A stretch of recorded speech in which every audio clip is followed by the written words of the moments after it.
Review bombing തടയാൻ കർശന മാർഗനിർദ്ദേശങ്ങളുമായി ഹൈക്കോടതി നിയോഗിച്ച amicus curiae report. Cinema release ചെയ്ത് 48 മണിക്കൂറിൽ റിവ്യൂ എന്ന പേരിൽ സിനിമയെക്കുറിച്ചുള്ള അപഗ്രഥനങ്ങൾ ബ്ലോഗർമാർ ഒഴിവാക്കണമെന്ന് റിപ്പോർട്ടിൽ പറയുന്നു.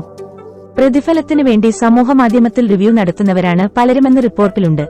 ഭീഷണിപ്പെടുത്തി പണം വാങ്ങൽ, ബ്ലാക്ക് മെയിലിംഗ് തുടങ്ങിയവയുടെ പരിധിയിൽ വരാത്തത് കാരണം പണം നൽകാൻ തയ്യാറാകാത്തവർക്കെതിരെ നെഗറ്റീവ് റിവ്യൂ ചെയ്യുന്നവർക്കെതിരെ കേസെടുക്കാൻ നിലവിൽ പരിമിതിയുണ്ട്. നടന്മാർ, സിനിമയ്ക്ക് പിന്നിലുള്ളവർ തുടങ്ങിയവർക്കെതിരെയുള്ള വ്യക്തിപരമായ ആക്രമണം, അപമാനിക്കുന്ന ഭാഷ, അപകീർത്തികരമായ പരാമർശങ്ങൾ എന്നിവ തടയണമെന്നും സിനിമയെ വലിച്ചുകീറുന്നതിന് പകരം ക്രിയാത്മക വിമർശനം നടത്തണമെന്നും കോടതി അഭിപ്രായപ്പെട്ടു. അതുപോലെ നിയമധാർമ്മിക നിലവാരം കാത്തുസൂക്ഷിക്കണമെന്നും പ്രൊഫഷണലിസം ഉണ്ടാകണമെന്നും റിപ്പോർട്ടിലുണ്ട്. പരാതി നൽകാൻ സൈബർ സെല്ലിൽ പ്രത്യേക പോർട്ടൽ വേണമെന്നും റിപ്പോർട്ട് നിർദ്ദേശിക്കുന്നു. റിപ്പോർട്ടിൽ കേന്ദ്ര സർക്കാരിന്റെ ഉൾപ്പെടെ നിലപാട് അറിയിക്കാൻ ജസ്റ്റിസ് ദേവൻ രാമചന്ദ്രൻ നിർദ്ദേശം നൽകി. അതേസമയം നെഗറ്റീവ് കമന്റുകളുണ്ടായിട്ടും ഈയിടെ ചില പുതിയ സിനിമകൾ വിജയിച്ചതായി അറിഞ്ഞെന്ന് കോടതി പറഞ്ഞു.